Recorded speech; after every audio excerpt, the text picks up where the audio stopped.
Sem tal-Missier u tal-Iben u tal-Ispirtu Santu. Il-paċi magħkom.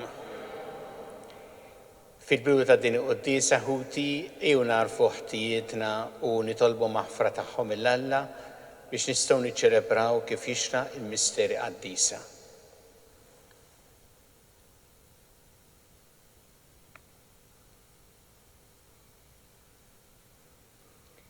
Inti triq li twassalna ant il-Missier mulej ħnejna. Inti l-verità li tmexxina lejn il-ġid Kristu ħnejna.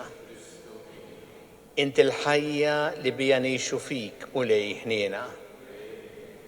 Iħenna lina Alla li jista' kollox jaħfrilna dnubietna u jwassalna għal ħajja ta' dejjem. Glorja l-Alla fl-ola ta' smawiet u paċi fl-art l-bnedmin ta' rida tajba. Nfaħruk, inberkuk, nadorawk, natuk ġieħ, irroddulek ħajra l-glorja kbira tiegħek. Mulej Alla Sultan tas-sema, Alla Missier li tista' kollox, mulej Iben waħdini Ġesu Kristu, mulej Alla ħaruf talla bin il-Missier. Int li tneħħi drubiet tad-dinja ħenna lina, int li tneħħi drubiet tad-dinja il-qatt tal-btana. Int li qiegħed fuq il-lemmin tal-Missier ħenna lina, għaliex inti waħdek qaddis, inti waħdek mulej, inti waħdek il-għoli Ġesu Kristu mal-Ispirtu Santu fil-glorja tal-Missier Alla. Amen. Nitolbu. O Alla jifraħ dejjem il-poplu tiegħek biż-żożija mġedda ta' ruħu biex jifint sebbaħtna u ferraħtna mill-ġdid bil-grazzja tal-adozzjoni, hekk ukoll b'qalbna qawwija fit-tama nistennew il-jum tal-qawmien mill-imwiet. Bibnek Ġesu Kristu Sidna li Alla miegħek jgħixu jsaltan flimkien mal-Ispirtu Santu għal dejjem ta' dejjem.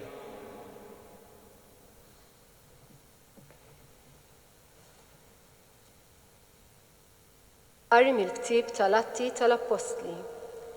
Narajt il-50 Pietru flimkien mal-11 qamu qal lil-Lut bl-Ħenoli: Nista' l-Ludija u intom il-koll li toqgħodu f'Ġerusalemm. Kunu għafu dan u isimgħu sewwa x'se ngħidilkom jien. Ġesu ta' Nażaret kien bniedem li Alla tagħkom prova tiegħu permezz tal-mirakli u l-eġubijiet u s-sinjali li jagħmel bih fostkom, kif intom stess tafu.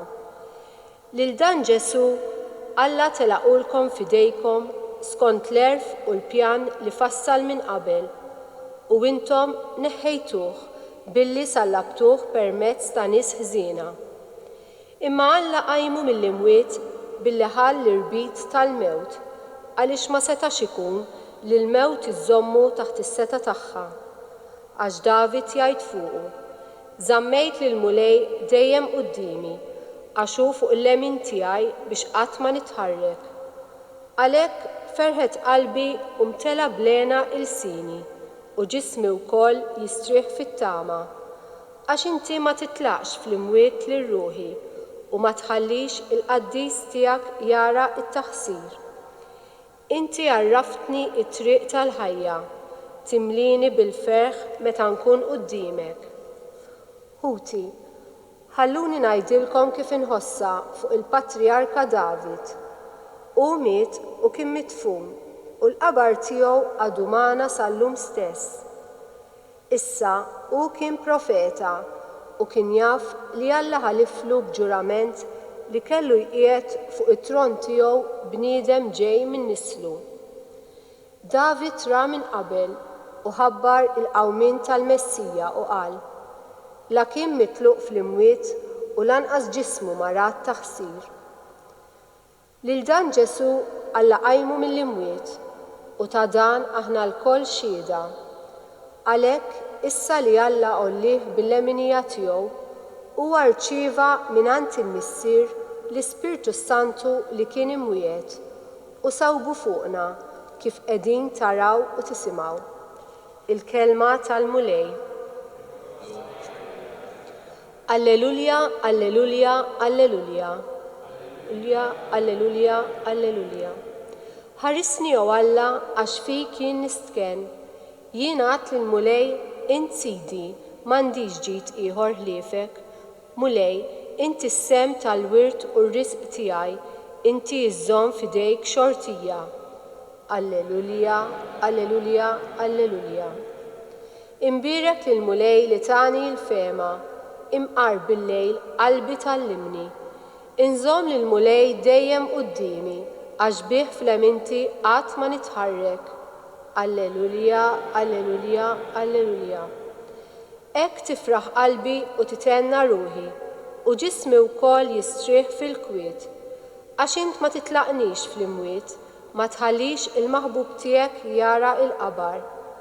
Alleluja, alleluja, alleluja. Int tallimni t-triq tal-ħajja, hemm il-milja tal-ferħ quddiemek, hemm l-għaxqa għal dejjem fl-emintek.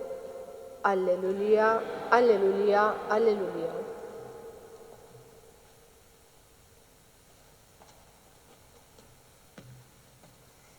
It-tieni qarri mill-ewwel ittra ta' San Pietru Apostlu. Eġiex, jekk intom issejħu missier lil dak li bla ma jħares lejn l-uċuħ jagħmel ħaq minn kulħadd skont l-emil ta' kull wieħed, għejxu fil-biġa iż-żmien tal-ħajja li qegħdin tgħaddu f'art barranija. Kunu għafu li intom kontu mifdija mill-ħajja tagħkom fira li ħadtu mingħand missirijietkom, mhux b'xi ħaġa li tintemm bħalma hi l-fidda jew id-deheb, imma bid-demm għażiż ta' Kristu li kien bħal ħaruf bla għajb u bla teba'. U kien ippredestinat sa minn qabel ma saret id-dinja, imma der fl-aħħar ta' żminijiet minħabba fikom. Bih intom temmnu f'Alla li qajmu mill-imwiet u tah il-glorja. Hekk il-fidi tagħkom hi wkoll it-tama f'Alla. Il-kelma tal-mulej.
Il-mulej ma'kom, qari mill-Evanġelju skont San Luqa. Dakinhar stess, fl-ewwel jum tal-ġimgħa, ġara li tnejn mid-dixxipli kienu sejrin lejn raħal jismu Emmaus, xi 60 stadju bogħod minn Ġerusalemm, jitħattu bejniethom fuq kull ma kien ġara. Huma jitħattu u jitkixfu bejniethom, Ġesu nnifsu resaq lejhom u baqa' miexi magħhom. Imma għajnejhom kellhom xi jżommhom u ma setgħux jarfuh. U għalilhom x'intom tgħidu bejnietkom intom u miexja. U huma waqfu bħarsa ta' niket fuq wiċċhom. Imbagħad wieħed minnhom jismu Kleofa wieġeb u qallu: Inti waħdek il-barrani f'Ġerusalemm li ma tafx ġara hemmhekk f'dawn il-jiem. X'ġara? Staqsihom Ġesu. Qalulu dak li ġara lil Ġesu ta' Nażaret li kien profeta setan fl-Emil u fil-kliem quddiem Alla u quddiem il-poplu kollu. Kif il-qassisin il-kbar u l-kapijiet tagħna tawh f'idejn il-gvernatur biex ikun ikkundannat għal-mewt u salbuh. Aħna konna nittamaw li hu kien dak li kellu jifdi lill-Iżrael. Iżda issa fuq kollox ġaddew 3 ijiem minn daw il-ġrajja. Issa wkoll xi wħud minn nisa tagħna ħasduna għax marru kmien ħdejn il-qabar u l-katavru tiegħu ma sabuhx. Ġew jgħidu wkoll li derulhom xi anġli li qalulhom li hu ħaj. Imbagħad marru ħdejn il-qabar xi wħud minn tagħna u sabu kollox kif kienu qalu n-nisa imma lilu ma rawx. Qalilhom Ġesu: kemm intom boloħ u tqal biex temnu kull ma qalu l-profeti.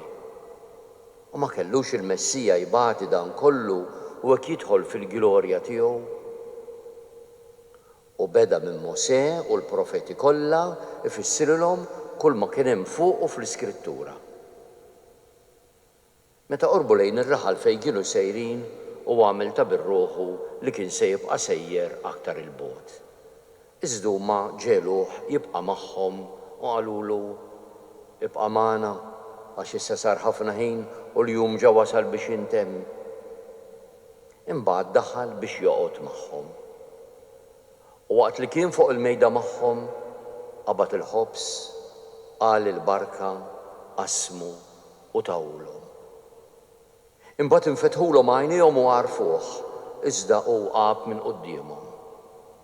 U wieħed lill-ieħor bdew jgħidu: ma kienitx imkebsa qalbna ġewwa fina u huwa jkellimna fit-triq u jfissrilna l-Iskrittura. Dak il-ħin stess qamu u reġgħu lura Ġerusalemm. Hemm sabu l-11 u l-isħabhom miġburin flimkien. U dawn qalulhom: il-mulej qam tassew u der lil xmum. Huma wkoll tarfulhom x'kien ġrarhom fit-triq u kif kienu għarfuh fil-qsim tal-ħobs. Il-kelma tal-mulej.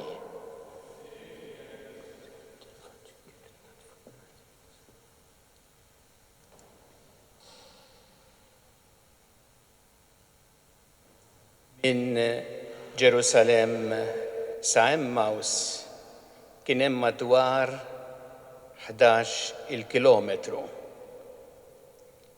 Imma ma kienx it-tul tal-mixja kemm se jdumu mixjin li kien qed itaqqal il-qalb ta' dawn iż-żewġ dixxipli ta' Ġesu. Kienet l-esperjenza trawmatika li għaddew minnha meta raw lil Ġesu li fih qiegħdu it-tama tagħhom jispiċċa fix-xejn. Meta Ġesu għadda mill-passjoni u l-mewt, imbagħad għalihom kien spiċċa kollox. U għalhekk kienu diżappuntati, kienu mimlijin dwejjaq u diżillużi. Tant kienu b'din l-esperjenza jibsa u kera jitkellmu ma' xulxin fuqha li laqas intebħu Ġesu li kien miexi magħhom. U jagħmlu dik il-mistoqsija li naraw fl-Evanġelju ironika jgħidulu: inti waħdek ma tafx ġara, inti biss. jagħmluha lil dak li kien il-protagonista ta' dak li ġara u li fuq kienu qed jitkellmu. Jien nixtieq inħarsu ftit lejn Ġesu għax dak li jagħmel ma' dawn iż-żewġ disċipli u propju dak li jagħmel Ġesu xi tfisser il-preżenza u l-kelma tiegħu magħna lkoll. Ara x'jagħmel Ġesu ma' dawn id-disċipli. L-ewwel jakkumpanjahom, jimxi bil-pass tagħhom, ikun qribhom fil-mixja tagħhom. Imbagħad jismagħhom u jistaqsihom. Jistaqsihom u jismagħhom.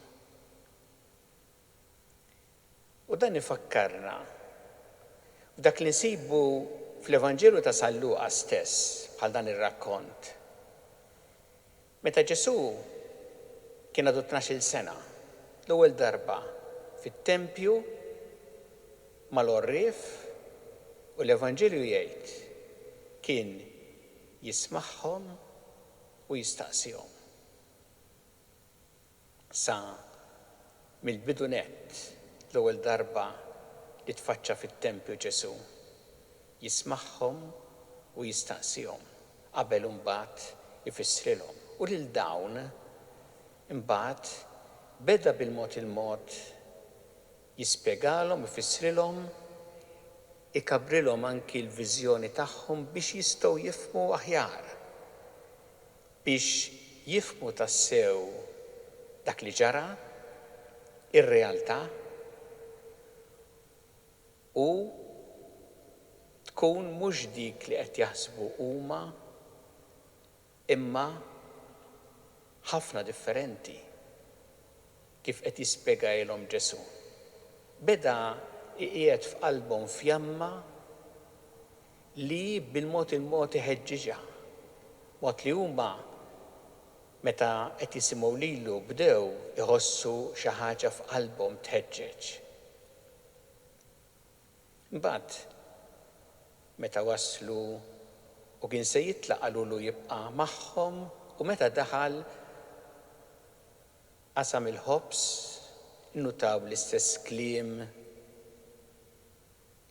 li huwa fir-rakkont tal-Eukaristija.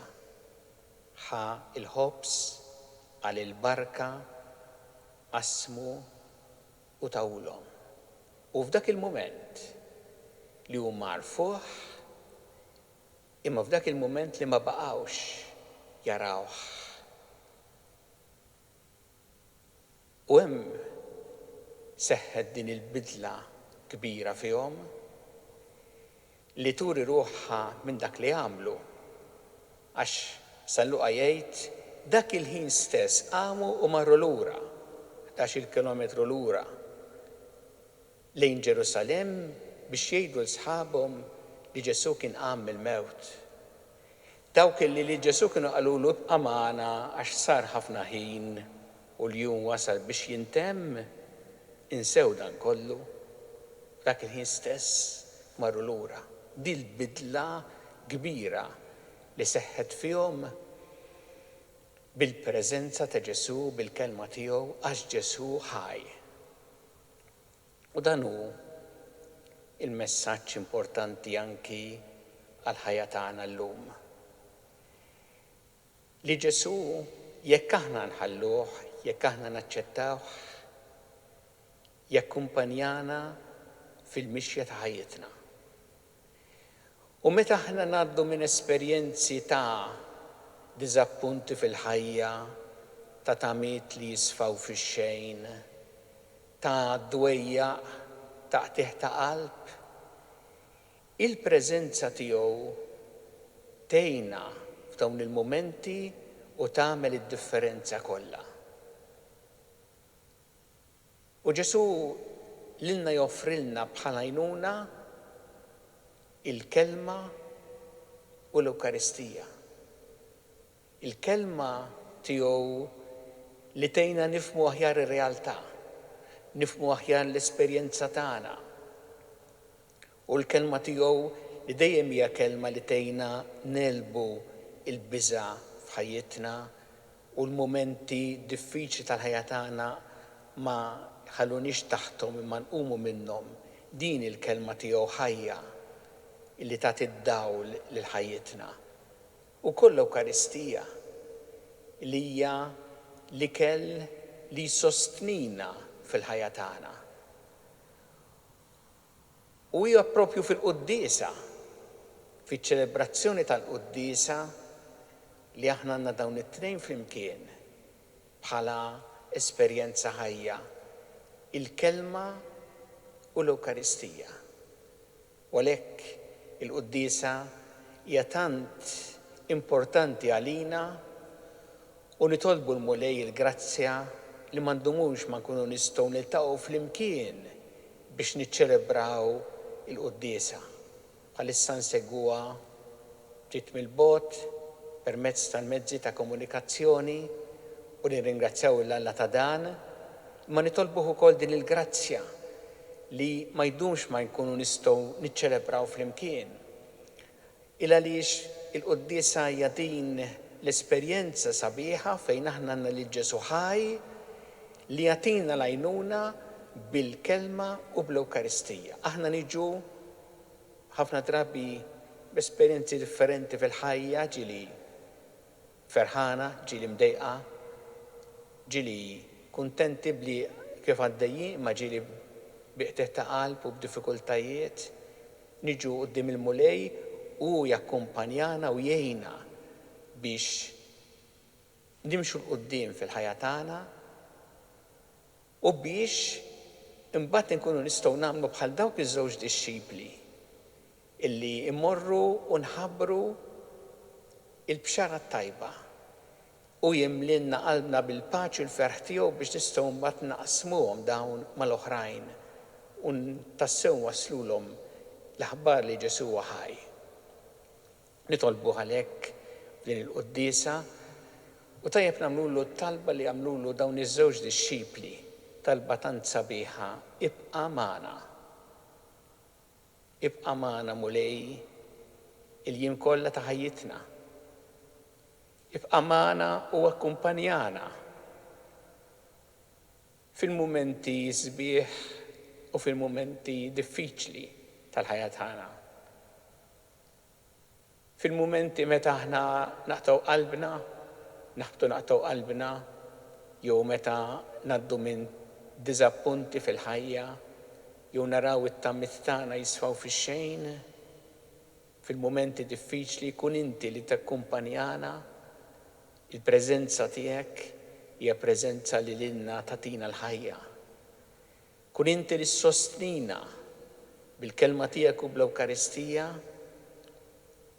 u kun inti li tgħinna ħalli aħna qalbna tintela bil-paċi u l-ferħ tiegħek u nkunu nistgħu inwasslu il-paċi u l-ferħ tiegħek lill-oħrajn.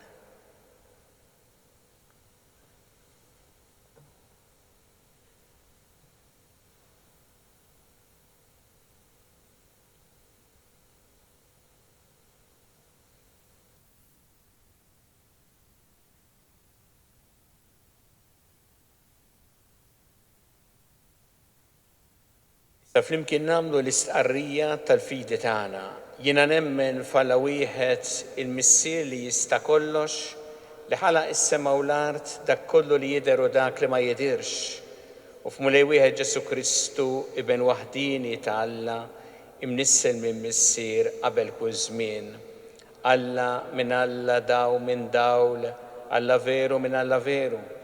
Imnissel mhux magħmul natura waħda mal-Missier u bih sar kollox. Niżel mis-smawiet għalina l-bnedmin u għal-fidwa tagħna u ħaġġisem bis-seta tal-Ispiritu Santu minn Marja Verġni u sar bniedem. Salbuh għalina bata taħt Ponzju Pilatu mietu difnuh u fit-tielet jum qam minn bejn l-wiet skont il-kodba mqazza u tela s-sema u qiegħed fuq il-lemin tal-Missier u għandu jiġi bi glorja biex jagħmel ħaq mill-ħajjin u mill-mejtin u s-satna tiegħu ma jkollix tmiem. U fl-Ispiritu Santu mulej li jagħti l-ħajja li ġej mill-missieru mill-liben, li hu meqjum u weġġa' flimkien mal-missieru mal-liben u li tkellem f'hom il-profeti u fi Knisja waħda qaddisa Kattolika Apostolika nistqar ma'mudija waħda l-maħfra ta' dnubiet u nistenna l-qawma mill-imwiet u l-ħajja ta' żmien li ġej. Amen. Iju issa nresqu it-talbiet tagħna lil Alla f'fiduċja kbira fl-imħabba tiegħu għalina. Kun mulej mal-Knisja tiegħek u jiena biex tkompli ix-xandar l-aħbar it-tajba lill-bnedmin kollha nitolbu. Għatina l-grazzja mulej li aħna nħossu dejjem lilek takkumpanjana fil-mixja ta' ħajjitna nitolbu. Nitolbuk għal-morda kollha, speċjalment dawk li qegħdin f'sitwazzjoni kritika, nitolbuk għal dawk li qegħdin jagħtu s-servizz lil morda bħat-tobba, bħall-infermiera, bħall-ispiżjara u dawk kollha fis-servizz tas-saħħa. Nitolbu għal dawk li qed jagħtu servizz essenzjali fis-soċjetà, niftakru anki fis-saċerdoti u reliġjużi li qegħdin b'tant ġenerożità jaħdmu, nitolbuk mulej biex tgħinhom f'din il-ħidma tagħhom. Nitolbu. Nitolbuk mulej biex tgħinna dejjem nożżu l-ħajja mill-ewwel mument ta' tnissil tagħha sa tmiem naturali tagħha nitolbu. Nitolbuk għal dawk kollha li bħalissa qegħdin fid-dar tagħhom u jridu jsegwu kif għandhom jagħmlu il-miżuri tal-awtoritajiet tas-saħħa biex ikunu fid-dar tagħhom u li hemmhekk iridu jiċċelebraw l-okkażjonijiet partikolari tal-ħajja tal-familja. Bħal pereżempju min jalaq sninu jrid jiċċelebra jew hemm jew fuq l-adba tal-bieb il-birthday tiegħu.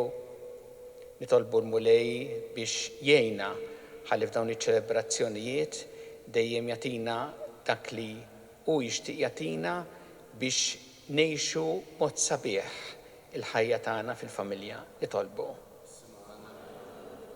U nitolbu għal dawk kollha li jħossuhom abbandonati jew b'xi mod jew ieħor iżolati, nitolbu l-mulej biex huma jkollhom l-appoġġ u s-solidarjetà li jeħtieġu. Nitolbu. Nitolbu wkoll għal dawk li għaddew għal ħajja ta' dejjem u li jilqahom fi ħdanek u għat il-faraġġ lil familjari tagħhom. Nitolbu. Mulej Alla tagħna ilqa' talb li qed nagħmlulek illum u żommna dejjem f'imħabbtek bi Kristu Sidna.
Itolbu ħuti biex is-sagrifiċċju tiegħi u tagħkom ikun joġob lil Alla l-missier li jista' kollox.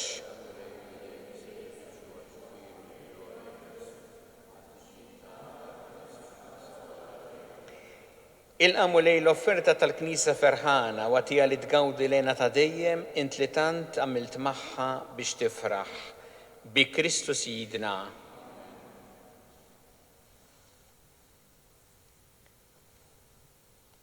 Il-mulej ma'kom, nerfu lubna l-fuq, niżu ħajr lill-mulej Alla tagħna. Sewwew xieraq tas-sew mulej tajjeb u taġid tas-salvazzjoni tagħna li dejjem nistqarru l-glorja tiegħek iżda f'ferħ akbar inxandruha f'dan iż-żmien li fih ġie issagrifikat Kristu l-ħaruf tal-għid tagħna u qeret il-ħażen tagħna tal-imoddi, ġeddet il-ħolqien kollu li kien iġġarraf u reġa' tagħna l-ħajja fis-safa kollu tagħha. Għalhekk f'dan il-ferħ tal-għid imxerred ma' kull imkien fid-dinja, il-bnedmin kollha jintlew bil-għena u l-qawwiet tas-sema mas-setat tal-anġli jinsġulek innu ta' glorja u bla għeda jtennulek. Qaddis, qaddis, qaddis, mulej Alla tal-eżerċiti, ismewwitu l-art mimlija bil-glorja tiegħek, wasanna fl-ola ta' smewwiet, imbirek min ġej f'isem il-mulej, wasanna fl-ola ta' smewwiet. Qaddis tas-sewint mulej u jistħoqlok it-tifħir tal-ħolqien kollu, għax bibnek Ġesu Kristu sidna bil-qawwa tal-Ispirtu Santu inti tagħti l-ħajja kollox tqaddes u tibqa' dejjem tiġbor għalik poplu biex mitluħ ix-xemx sa nżula ssirlek offerta safja. Għalhekk mulej ġejna quddiemek b'dawn l-offerti biex ikunu ikkonsagrati lilek. Miċċa kontana nitolbuk qaddishom bl-Ispirtu tiegħek biex isiru l-ġisem u d-demm ta' ibnek Ġesu Kristu sidna li bi kmandament tiegħu qegħdin iċċelebraw dan il-misteru.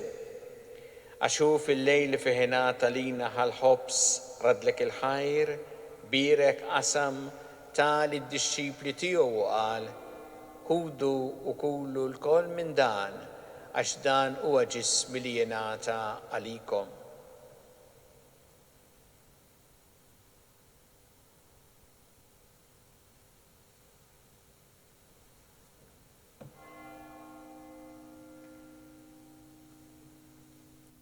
Ekku kol wara li klaħa il-kalċi radlek il-ħajr, birek, tali d-dixxipli tiegħu u qal: ħudu u jxorbu minnu l-koll, għax dan huwa l-kalċi ta' demmi tal-patt ġdid li jibqa' dejjem. Id-demm li jxxeret għalikom u għall-bnedmin kollha l-maħfra ta' dnubiet. Għamlu dan b'tifkira tiegħi.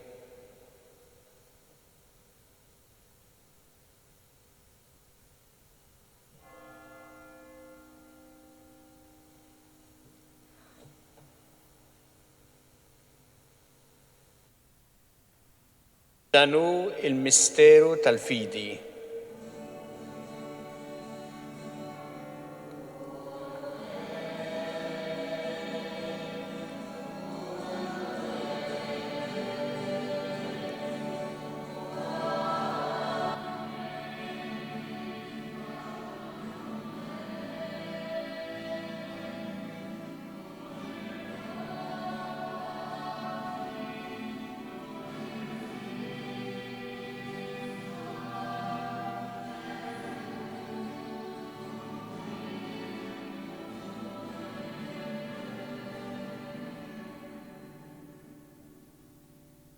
Għalhekk mulej aħna nagħmlu dan b'tifkira tal-passjoni li biha bnek fdina u tal-qawmin u t-tluħ glorjuż tiegħu fis-sema, aħna li qegħdin nistennew u nittamaw it-tieni miġja tiegħu b'ratt il-ħajn offrulek dan is-sagrifiċċju ħaj u qaddis. Ħares nitolbuk lejn l-offerta tal-Knisja tiegħek. Ara fiha l-vittma li bis-sagrifiċċju tagħha rid terġa' tħabbibna miegħek. Għamel li aħna li se nissaħħu bil-ġisem u d-demm ta' ibnek, nitlew bl-Ispirtu qaddis tiegħu u nkunu ġisem wieħed u ruħ waħda fi Kristu. Nitolbuk li jagħmel minna offerta li tibqa' dejjem quddiemek biex nkunu nistgħu niksbu l-wirt mal-mażulin tiegħek, mal-Verġin Mqazza u Malla Marija, ma' San Ġusepp, mal-Apostoli Martiri Glorjuża tiegħek u mal-qaddisin kollha li kif nittamaw jitlu dejjem għalina quddiemek. Amen. Nitolbuk mulej li din il-vittma li terġa' tħabbibna miegħek tkun taslim u salvazzjoni għad-dinja kollha. Wettaq fil-fidu fl-imħabba Knisja tiegħek tul immixja tagħha fid-dinja. Il-qaddej tiegħek il-Papa Franġisku, l-Isqof tagħna Charles, li qaddej tiegħek mingħajr ma jistħoqli, isfijiet u l-ministri kollha tiegħek u l-poplu kollu li inti ksibt għalik. Il-qabit tiegħek talbu x-xewqat ta' din il-familja li inti ridta tinġabar madwarek, għadel missier ħanin li l-lidek kollha kull fejn jinsabu waqadhom miegħek il-koll. Ħenna l-ħutna mejtin u għal daw kollha li ħallew din il-ħajja fis-sewwa tiegħek. Daħħalhom fis-saltna tiegħek fejn ittamaw li aħna wkoll qed naslu biex ikoll flimkien nitaxqu għal dejjem bis-seb tiegħek bi Kristu Sidna li bih intfawwar id-dinja b'kull ġid. Bi Kristu, ma' Kristu u fi Kristu jingħata lilek Alla Missir li tista' kollox, flimkien ma' l-Ispirtu Santu kull ġieħu glorja għal dejjem ta' dejjem. Jew flimkien nitolbu t-talba li għallimna Ġesu li jrid li nitolbu bħaluliet tal-istess Missier tagħna, Missierna li inti fis-smawiet jitqaddes ismek, tiġi saltratek, ikun li trid int kif fis-sema hekk da fl-art, ħobża ta' kuljum atina llum, affrinna dobietna bħalma naffru minn ħati għalina u la daħħalniex fi tiġrib iżda ħlisna mid-deni. Eħlisna nitolbuk mulej minn kull deni. Għatina fit-tieba u ħnina tiegħek il-paċi fi żmienna biex inkunu ħilsa dejjem mid-dnub u mħarsa minn kull inkwiet. Aħna nistennew u nittamaw lena u l-miġja tas-Salvatur tagħna Ġesu Kristu. Muli Ġesu Kristu li qed l-apostli tiegħek inħallilkom is-sliem, nagħtikom is-sliem tiegħi la tħares lejn tnubietna, iżda ħares lejn il-fidi tal-Knisja tiegħek. Għatija s-slim u laqda li jintrit fija, int li tgħixu s-saltan għal dejjem ta' dejjem. Paċi tal-mulej tkun dejjem magħkom. Natu il-paċi lil xulxin.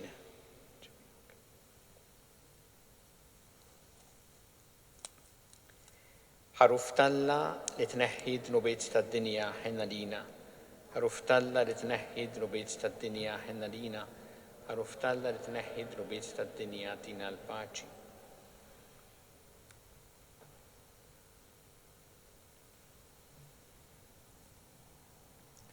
Danu il-ħaruf ta' Alla danu li jneħħi dnubiet tad-dinja. Ħen jien dawk li huma mistiedna l-ikla tal-ħaruf.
Nitolbu. Fit-tieba tiegħek mulej ħares lejn il-poplu tiegħek u bħal moġbok iġġeddu bil-misteru tal-ħajja ta' dejjem, għatiħu wkoll li jasal fil-qawmim mill-imwiet f'ġisem imsebbaħ bin-nuqqas ta' taħsir bi Kristu Sidna, il-mulej magħkom. Iberikkom Alla li jista' kollox, il-Missier u l-Iben u l-Ispirtu Santu. Immorru ngħixu fil-paċi ta' Kristu.